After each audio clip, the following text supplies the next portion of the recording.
sentían una devoción sin límites hacia Hitler y hacia el Tercer Reich. Uno de ellos es un brillante manipulador de la propaganda. Son mensajes que se repiten constantemente y así se lava el cerebro a todo el país. El otro es un megalómano líder de una fuerza policial violenta y de los soldados de élite. La magnitud de su ambición, el poder que tenía, la enormidad de sus crímenes, no tienen precedentes en la historia. Esta es la historia de Himmler y Goebbels, los hombres que allanaron el camino para los fanáticos intentos de Hitler de dominar el mundo.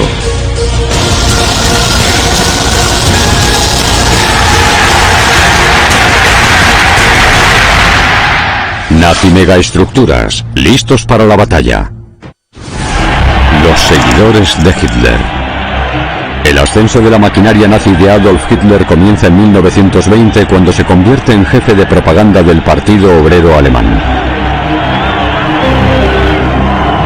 Demuestra tener talento para la autopromoción y en 1923 como líder del partido nazi lo detienen tras un intento de tomar el poder por la fuerza en Múnich.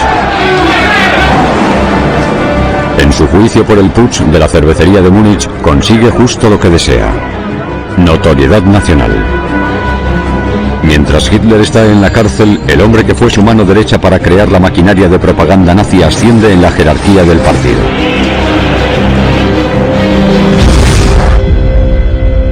El doctor Joseph Goebbels, que tenía un doctorado en literatura alemana, es un hombre inteligente, un periodista trabajador y un aspirante a escritor.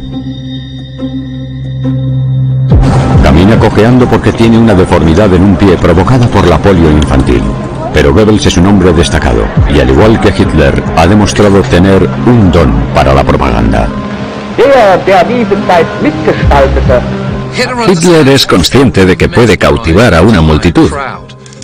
Y Goebbels se da cuenta de que puede cautivar a todo un país utilizando la propaganda. De modo que Goebbels y Hitler trabajan en equipo.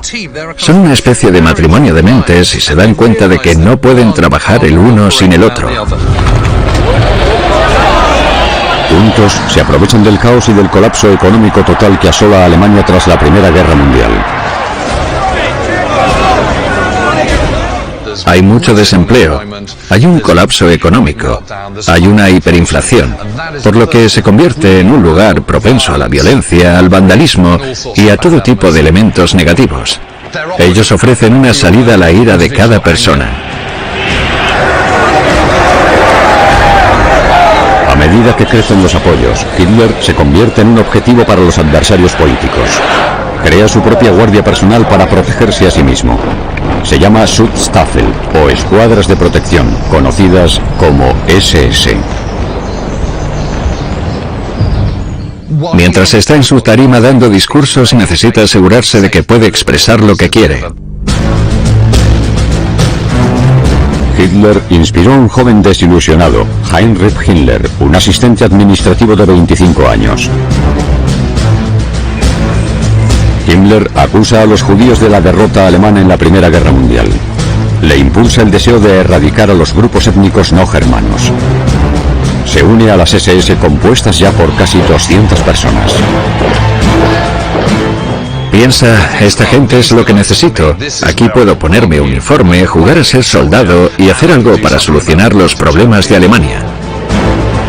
Himmler rápidamente asciende en la jerarquía y en 1929 está al mando. Convierte a las SS en una enorme organización paramilitar con una eterna lealtad hacia el Führer. En un alistamiento intensivo alcanza los 50.000 integrantes en solo 3 años.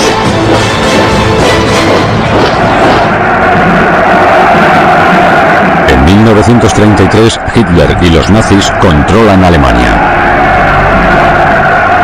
Die Partei Hitler siegt!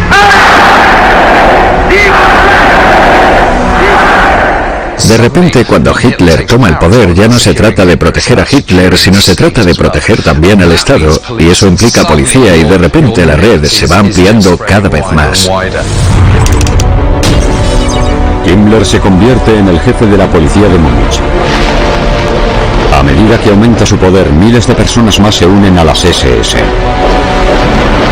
Ya hay unos 200.000 miembros que le dan a Himmler el poder para llevar a cabo su siguiente movimiento.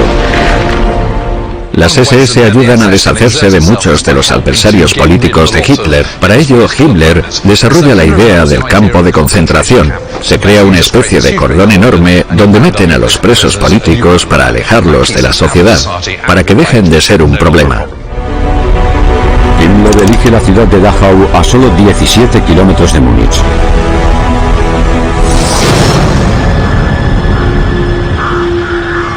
Las SS gestionarán el campo. El profesor Steven Remy es experto en la historia de las SS. Estamos en la zona más antigua. Era una fábrica de munición abandonada. En marzo de 1933, Heinrich Himmler decidió convertirlo en un campo de concentración, el primer campo de concentración de Alemania. Al principio, estos edificios básicos acomodan a unas 200 personas, todos presos políticos.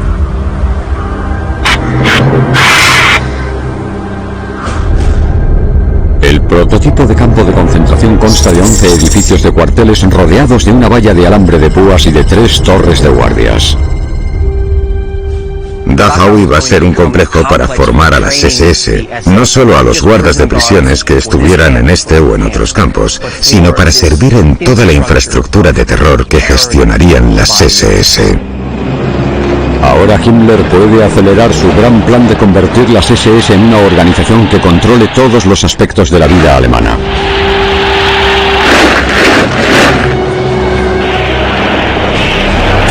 Himmler sueña con crear una Alemania racialmente pura. Pero para ello, antes debe manipular las mentes de sus hombres de las SS para que crean en la causa. Idea una mitología para justificar sus oscuros deseos. A grandes rasgos, Himmler es un fantaseador. Recuerda los mitos y las leyendas que leía cuando era pequeño, antiguos cuentos sobre caballeros teutónicos y sobre su heroísmo, al rey Arturo y a los caballeros de la mesa redonda, y cree que las SS pueden ser algo similar, como una orden de caballeros en la que los auténticos alemanes son altos, robustos, musculosos, rubios y con ojos azules. Un prototipo que, al menos los altos mandos nazis, no cumplen. Himmler establece una serie de requisitos que deben cumplir todos los miembros de las SS. Tener una visión perfecta, medir como mínimo 1,80 y que sus antepasados durante los últimos 100 años o más sean alemanes puros. En 1934 adquiere una catedral para sus caballeros de las SS en la que practicar el culto. Se trata del castillo de Wewelsburg del siglo XVII. 80 años más tarde, el exoficial del ejército británico Patrick Bury explora lo que queda de la visión de Himmler. Estamos a las afueras de una torre de guardia en Wewelsburg y podemos ver el contorno de uno de los emblemas más famosos del mundo. Junto con la esvástica, las runas de las SS eran un sinónimo de maldad en todo el mundo. Los hombres que estaban aquí eran guardas normales de las SS, y una de las cosas más interesantes es esto, porque básicamente es un puesto de disparo o un punto de vigilancia. La idea era que los soldados que estuvieran dentro pudieran apoyar el arma sobre su hombro y disparar si fuera necesario. Podéis haceros una idea de la altura de los soldados, eran más altos que yo. Lo irónico de todo esto es que tenías que ser un soldado alto y quizá también rubio, que saludase a Himmler cuando llegase al castillo. Pero es que Himmler llevaba gafas y medía menos del 1,80 m de altura que se exigía para entrar en las SS. La visión de Himmler consiste en hacer que Wewelsburg sea la sede espiritual definitiva del poder nazi, y se embarca en un enorme proyecto de renovación. Himmler selecciona el castillo de Wewelsburg porque se encuentra cerca del lugar donde se libró la histórica batalla del bosque de Teutoburgo. Y en aquella batalla, las tribus germánicas derrotaron a los romanos y se considera la época dorada de la historia alemana. Pero este lugar también es un antiguo cementerio y una zona de veneración. Así que Himmler tiene muchas historias y tradiciones para mezclar y afirmar que Wewelsburg las representa.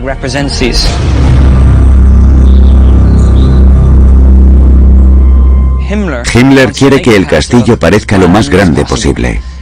Para ello, hace que este foso en el que estamos sea más profundo y más ancho. Este muro y este puente de aquí son nuevos, porque él se encargó de ensancharlos y de agrandarlos para que aumentara su grandiosidad. Allí arriba se ve que hay una gárgola en la que se ha escrito 1934 para indicar en qué año se restauró el puente. El punto central de todo el complejo es la Sala de los Líderes Supremos. Una sala circular con 12 columnas que representan a Himmler junto con un grupo de caballeros de las SS que imitan a los caballeros de la leyenda de Arturo. En el centro del suelo de mármol hay una decoración que se basa en el símbolo tribal alemán para el sol. Cada uno de los 12 radios apunta hacia una columna. Y alrededor del símbolo se colocó una mesa gigante y circular para que Himmler y sus caballeros se sentaran. Debajo de la Sala de los Líderes Supremos hay una cripta misteriosa. En el centro del suelo hay un círculo hundido, dentro del cual había un pebetero que estaba conectado a una tubería de gas. Se cree que Himmler pretendía tener una llama eterna que ardiese por los soldados de las SS caídos. Aquí encima hay una esvástica en la cúpula. Y además había unas ventanas que permitían que la luz entrase directamente en el centro del círculo para iluminar la zona. Himmler intentaba crear unos valores, una tradición, un ritual, básicamente para su organización. Y eso se basaba en su pasado, pero también y sobre todo en su destino. Himmler está transformando el edificio en el corazón espiritual de su culto a las SS. Parece que la mampostería lleva aquí años. Pero la verdad es que se ha recubierto sobre hormigón. Es como la visión, los mitos y las tradiciones de Himmler. Es todo inventado, es falso. Solo es una fachada.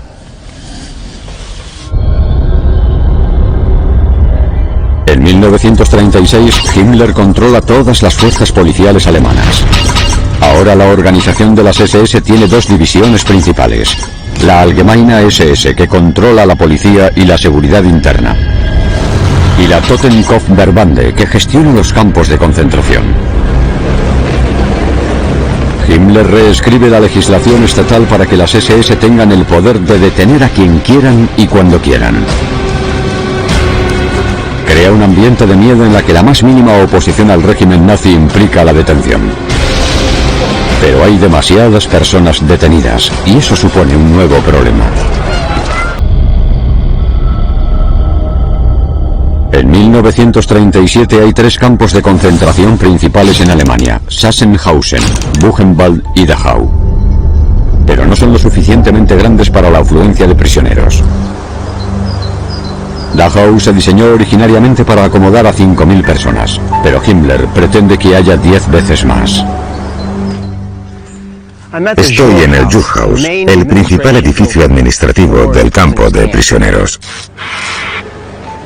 Cuando los prisioneros entraban en Dachau, cruzaban esta puerta y leían esto: Arbeit macht frei, que significa el trabajo os hará libres. Esa era una de las mentiras más crueles que las SS les contaba a los prisioneros. Esta puerta, al igual que el resto de este edificio, la construyeron los prisioneros.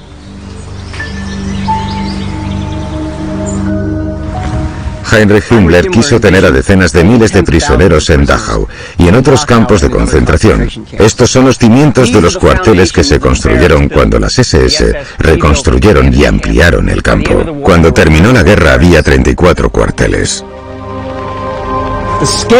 La grandeza de este proyecto de construcción en Dachau y en otros campos refleja la magnitud y la ambición de las SS por construir una infraestructura de miedo en Alemania y en Europa.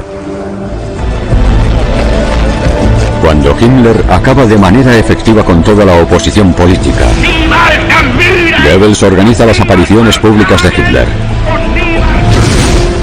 Muchas de ellas se celebraban en el enorme recinto de mítines de los nazis de Nuremberg. El arqueólogo de conflictos, el profesor Tony Pollard, explora el lugar en el que nació el control mental de los nazis. Siempre he querido visitar este lugar, pero también me he puesto muy nervioso, porque aquí se encuentra el centro de la maquinaria propagandística de los nazis. Y estoy a punto de conocerlo. Madre mía.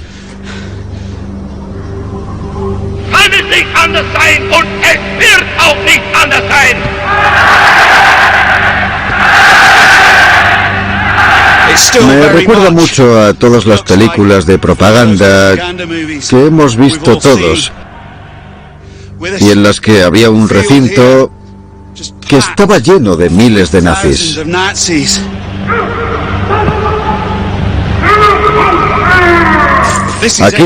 Aquí fue donde ocurría todo, donde Hitler realmente dio forma al imperio nazi, y lo hacía desde allí arriba.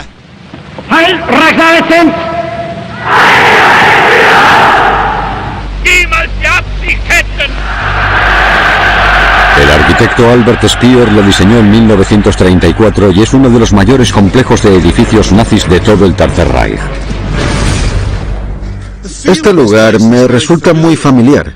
La arquitectura se ha modelado de acuerdo con el altar de Pérgamo que había en la antigua Grecia y en donde se veneraba a Zeus. Zeus es un dios y Hitler quiere que se le considere como tal. Es una cuestión de legado histórico y cultural, del que Hitler se aprovecha para lograr sus propios intereses.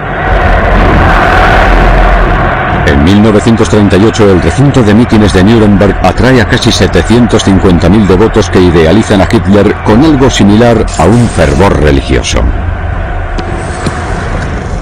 La mayor parte de la actividad en el recinto de Nuremberg se llevó a cabo al aire libre, pero también había zonas interiores. Me han contado que detrás de estas enormes puertas metálicas hay algo realmente espectacular.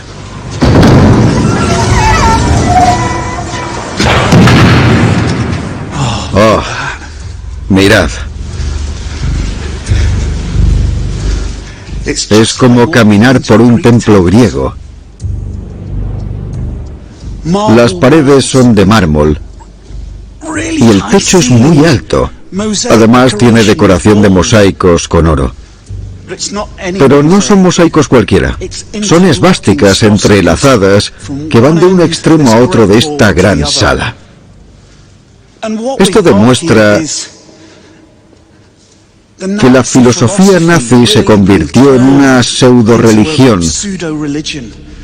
y que esto era su espacio sagrado. Mirad. Es una caldera gigante. Creo que el término correcto es pebetero. Se colocaba en el exterior y había un par de ellos. Imaginaos el espectáculo cuando se encendía el fuego en los días especiales para los nazis. Es prácticamente una manera de conmemorar la muerte de aquellos que dieron sus vidas por una Alemania más grande y por la causa nazi. Este espacio es único. Probablemente sea el único espacio interior intacto que diseñase el arquitecto Albert Speer. Los demás se destruyeron durante la guerra o se modificaron o demolieron más tarde, pero este se mantuvo tal cual. Es como una tumba. Aunque Hitler diera muchos discursos, solo los iban a escuchar los asistentes entusiasmados.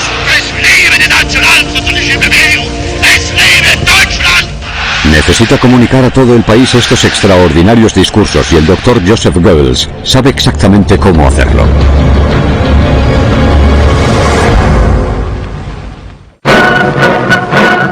En Alemania, durante la década de los 30, Adolf Hitler afirma ser el salvador que sacará al país de la sombra de la derrota en la Primera Guerra Mundial.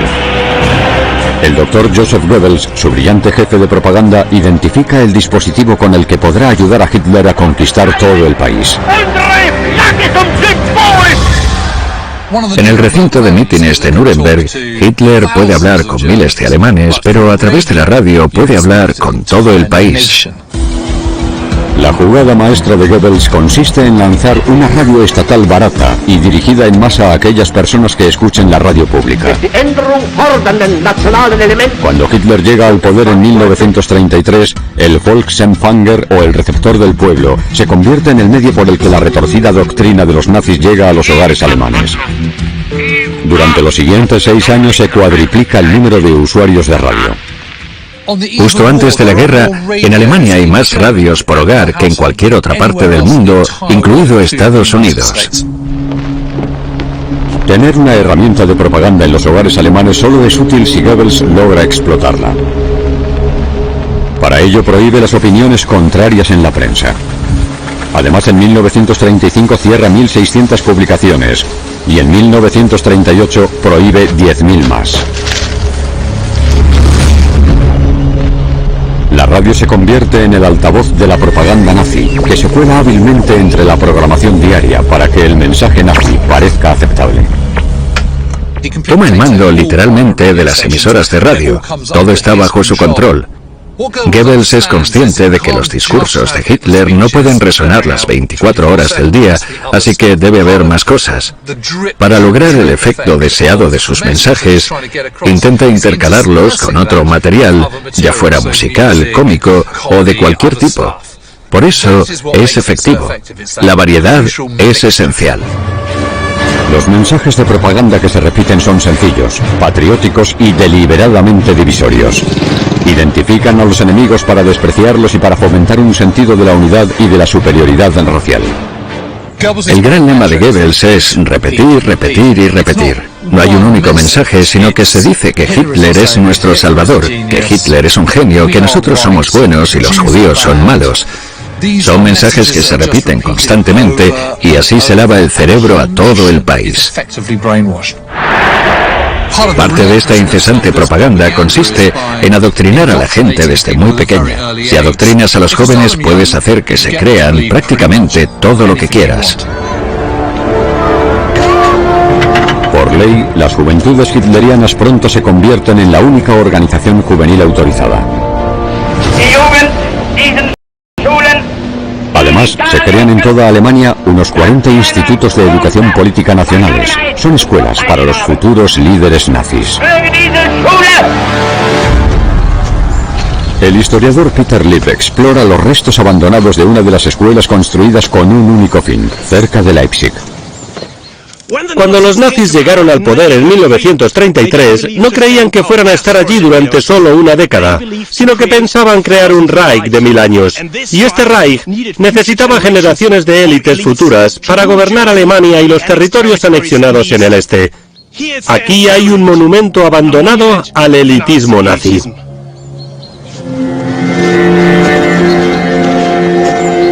Este, como la mayoría de institutos de la élite nazi, es un internado masculino para niños de 10 a 18 años. Mirad esto. Imaginaos a niños de 10 años caminando por estos pasillos. Solo se destinan 3 escuelas para niñas. Mientras se prepara a los niños para la guerra, a las niñas se les enseña a cuidar de sus hombres, a realizar las tareas del hogar y, si es posible, a criar niños rubios y de ojos azules para garantizar el futuro del esperado imperio nazi de 1000 años. Para asistir a esta escuela, los niños tenían que superar un proceso de selección de una semana.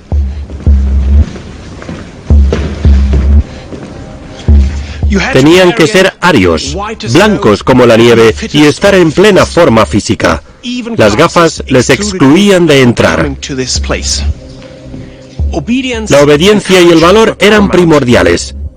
Los jóvenes tenían que correr solos en medio del oscuro bosque. Imaginaos el miedo que pasaba un niño de 10 años. Además, los que no sabían nadar tenían que saltar desde un trampolín de 10 metros antes de que los nadadores los sacaran del agua. Y los que sí sabían nadar tenían que saltar desde una tercera planta y caer sobre una manta. Más de la mitad de los estudiantes no logran aprobar la férrea formación de 8 años. Pero a los que la superan se les augura un gran futuro. Los que aprueban pueden optar a profesiones de prestigio. y el 80% de ellos se convierten en oficiales del ejército. ¡Vaya! ¡Proyectores! Seguro que ponían películas de propaganda para los influenciables niños. Goebbels es un ávido cinéfilo y le inspira el poder de un insólito género cinematográfico: las películas partidarias de la Rusia comunista. Goebbels reconoce que puede utilizar este medio de comunicación relativamente nuevo para exprimir su potencial al máximo. Goebbels se nombra a sí mismo mecenas del cine alemán. En 1934 se encarga a la actriz y aspirante a directora Leni Riefenstahl que grabe El recinto de Nuremberg. Produce El triunfo de la voluntad, un largometraje de tipo documental al que se le considera una de las mayores películas de propaganda de toda la historia. Glorifica al partido nazi y representa a Hitler como el clásico héroe que liderará a Alemania hacia la grandeza. Es un gran éxito en Alemania y también gana premios en festivales internacionales. Pero Goebbels no solo fomenta los documentales. Además quiere asegurarse de que su propaganda alcance a toda la audiencia posible, por lo que el 90% de los guiones de las películas que aprueba Goebbels son dramas, comedias y cine de entretenimiento. Entre 1933 y 1942 el número de asistentes al cine aumenta un 400%. Todos ven películas cuidadosamente seleccionadas por su mensaje nazi. En 1938 las SS de Heinrich Himmler han acabado de manera efectiva con toda la oposición política de Hitler en Alemania. Mientras tanto, la propaganda de Joseph Goebbels bombardea a millones de alemanes para que crean en la causa nazi. Desde Alemania, Hitler anexiona Austria y parte de Checoslovaquia. Mientras el partido nazi se prepara para la guerra, Himmler quiere que sus SS estén en el corazón de la lucha.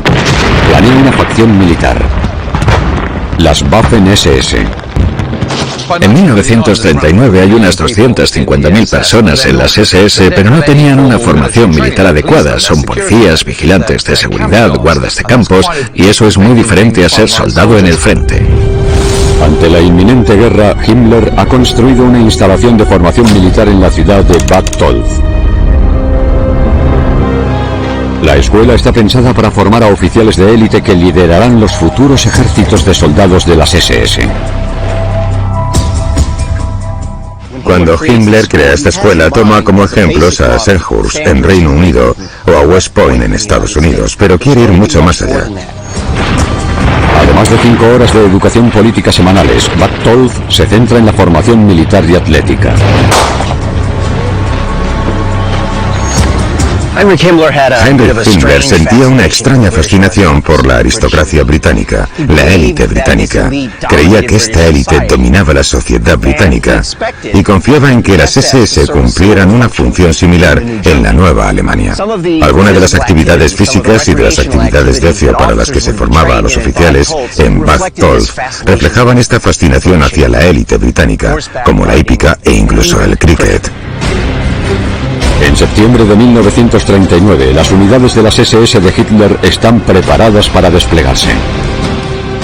Tiene que buscar una excusa para justificar la invasión de Polonia. ¿Y quién puede hacerlo por él?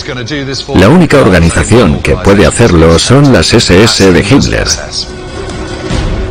Himmler y sus SS llevan a cabo una operación totalmente cínica en la que unos hombres de las SS, vestidos de soldados polacos, fingen un ataque en la emisora de radio Glegic. Así luego pueden decir: nosotros no hemos empezado, han sido los polacos.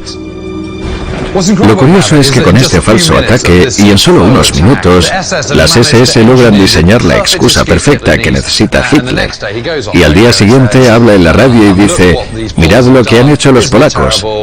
¿No creéis que es terrible? Debo defender a mi pueblo. Glegic demuestra que las SS no solo son un arma política, sino también un arma militar que puede usarse en la inminente guerra.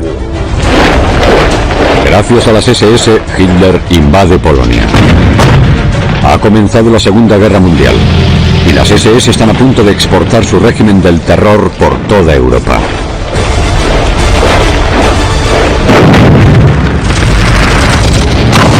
En septiembre y octubre de 1939 Polonia cae ante los nazis. Ahora Hitler se fija en el oeste, en Francia y Gran Bretaña. Una nueva unidad de combate recién formada de las Waffen-SS liderará el asalto. Están muy bien equipados y además tienen muy buena puntería. Saben que son la verdadera élite. Estos son los hombres que van a luchar por Hitler, por los ideales nazis, por la patria. Vienen de campos de concentración en donde la violencia es el pan de cada día. Por tanto, hay una especie de brutalidad y de deshumanización en el corazón de esta unidad, lo cual se transmite en el campo de batalla. En 1941 Hitler se fija en Rusia. Su plan consiste en conquistar enormes extensiones de terreno para el pueblo alemán. El trabajo de Himmler consiste en acabar con los millones de eslavos, gitanos y judíos que viven allí. Cuando se aproxima la invasión de Rusia, organiza una trascendental reunión en el castillo de Babelsburg. Himmler reúne a los líderes de las SS aquí y les informa sobre la futura exterminación de la raza del este de Europa. Este tipo de terminología es muy siniestra y obviamente va a generar mucho miedo y violencia en la Unión Soviética. Lo que van a hacer es juntar a los prisioneros, a los que llaman indeseables, y ejecutarlos. Al final, las SS deciden que enviarán a millones de ellos a campos de concentración. Toda la red ferroviaria europea formará parte de la máquina de guerra de las SS y transportará a millones de personas por todo el continente. Las SS ya están preparadas para lanzar la operación más grande y terrorífica que Himmler haya intentado nunca.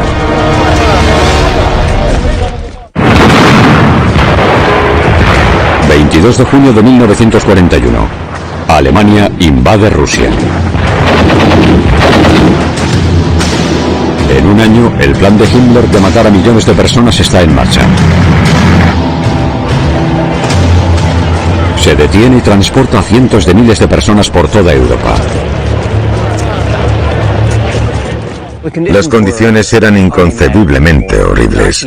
Los nazis usaron los vagones de ganado para transportar a personas. Metían dentro a demasiada gente. En verano soportaban muchísimo calor y en invierno se helaban de frío. A menudo los trenes tenían que pararse en medio de la nada y a veces lo hacían durante varios días. Falleció una cantidad desconocida de personas en este tipo de transporte.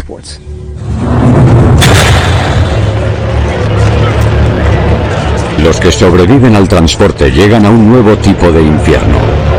Docenas de enormes campos de las SS. Y muchos de estos campos dejaron de ser meros campos de concentración en los que los prisioneros realizaban trabajos, sino que eran campos de la muerte, campos de exterminio a los que llegaban con un único objetivo: acabar con ellos. Las SS de Himmler gestionan sus propias unidades militares, campos de concentración y fuerzas policiales. Himmler diseña un programa de limpieza étnica enorme y controla un imperio que llega a todos los rincones de la Europa ocupada. La magnitud de su ambición, todos los lugares a los que llegó, la enormidad de sus crímenes, no tienen precedentes en la historia. Pero las tornas están a punto de cambiar y de volverse en contra de la Alemania nazi. Los rusos contraatacan.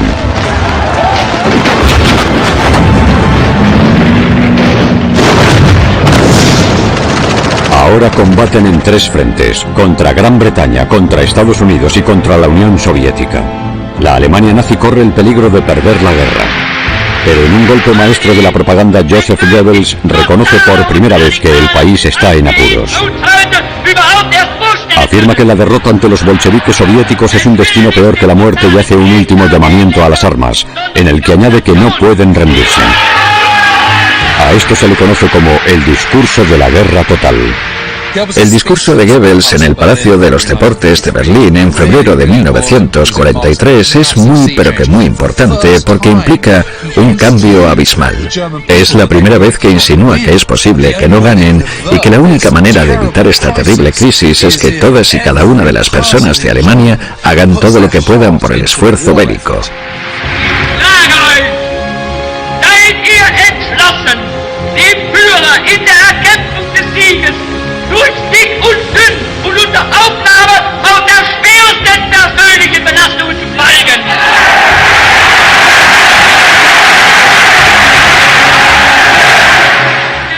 discurso es una obra de arte de la propaganda. Goebbels se prepara colocándose frente a un espejo mientras ensaya diferentes frases y gestos. Entre el público hay una gran mayoría de miembros del partido seleccionados cuidadosamente que aplauden en momentos previamente acordados. Incluso hay actores entre el público para demostrar gestos de reconocimiento aparentemente espontáneos.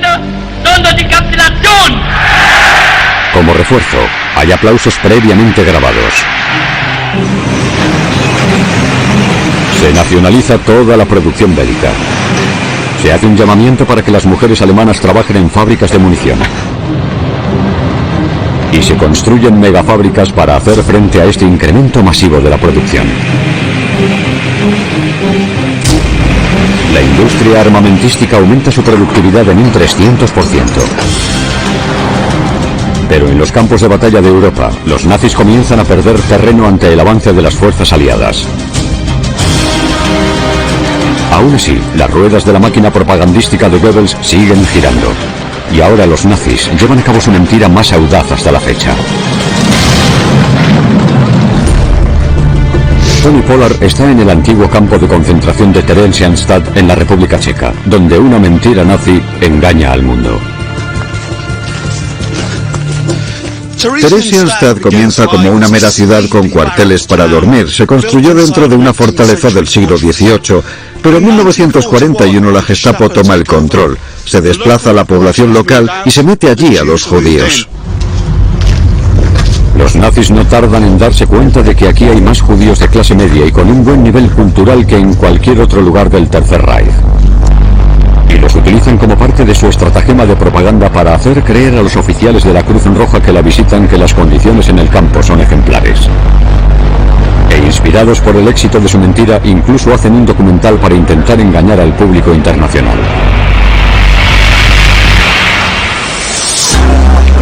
Durante el rodaje, los nazis rebajan el régimen antisemita y austero, reorganizan el campo, alimentan mejor a los prisioneros y les dan golosinas a los niños judíos a cambio de su colaboración.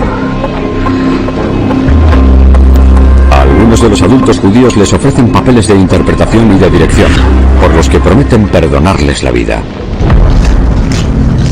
Pero cuando se apagan las cámaras, el campo se sume en un estado de desesperación y decadencia.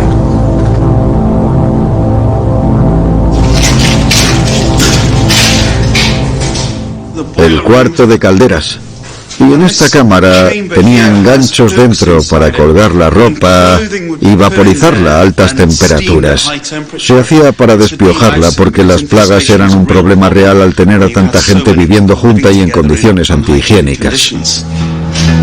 Se producen más de 35.000 muertes en Theresienstadt por enfermedades por las condiciones antihigiénicas como el tifus y la disentería. Además, a 88.000 prisioneros se los deporta a campos de exterminio como Auschwitz para ejecutarlos. Entre ellos están los actores y el director de la película de propaganda. Los nazis incumplen su promesa. Invierno de 1944. Alemania pierde en todos los frentes y la derrota es prácticamente inminente. Y los millones de ciudadanos a los que se ha lavado el cerebro y que están en sus casas se preparan para la invasión de Alemania por parte de las fuerzas aliadas. Hitler y el jefe de propaganda Joseph Goebbels tienen tropas y civiles alemanes convencidos de que la única opción es seguir luchando. Incluso cuando el ejército rojo se acerca a la frontera este de Alemania, Goebbels aprovecha para hablar sobre las atrocidades soviéticas cometidas con los civiles alemanes para hacer un llamamiento bélico final a la nación.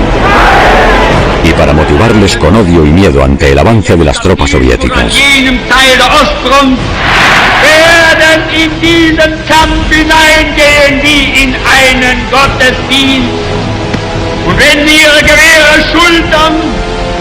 Ihre Panzerfahrzeuge besteigen, dann haben die nur ihre erschlagenen Kinder und geschändete Frauen. Goebbels nunca rebajó el tono y siguió exigiendo a los alemanes que luchasen por cada metro y por cada paso, que luchasen hasta la muerte y que no se rindiesen nunca. La alternativa, ceder ante las hordas eslavas de Rusia, sería terriblemente insoportable. Por eso utiliza la amenaza del miedo para incitar y despertar al pueblo.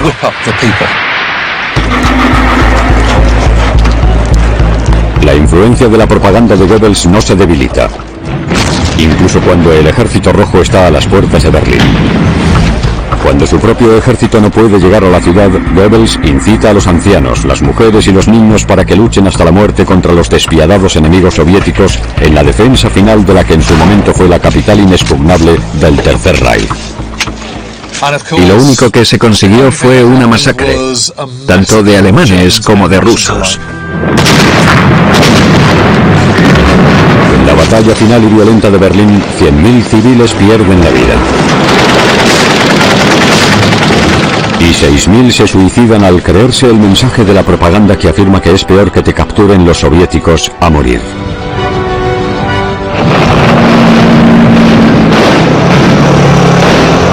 Cuando se obliga a los alemanes a retroceder, se esmeran en intentar ocultar sus crímenes. No quieren que el resto del mundo descubra la verdad que se esconde detrás de la violencia y el horror del genocidio que han llevado a cabo.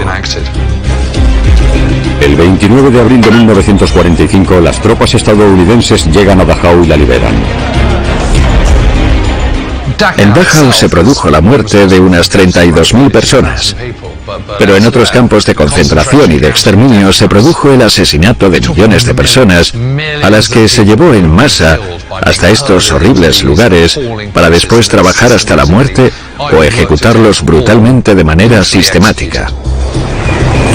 La magnitud de la ambición de Himmler se pone en evidencia.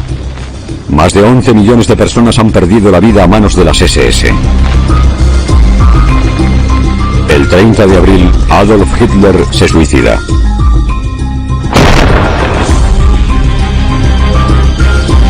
Al día siguiente, el ministro de propaganda Joseph Goebbels toma una dosis letal de morfina y cianuro, junto con su esposa y sus 6 hijos. Se acabó todo.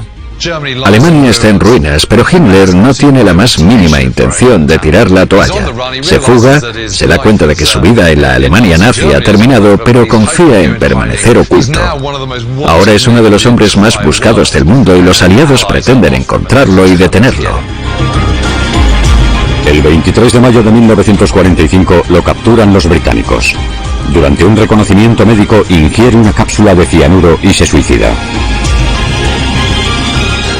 Al final de la guerra, esta enorme estructura que fue una parte crucial del Tercer Reich y que controló prácticamente todos los aspectos de la maquinaria de guerra nazi, de repente implosiona.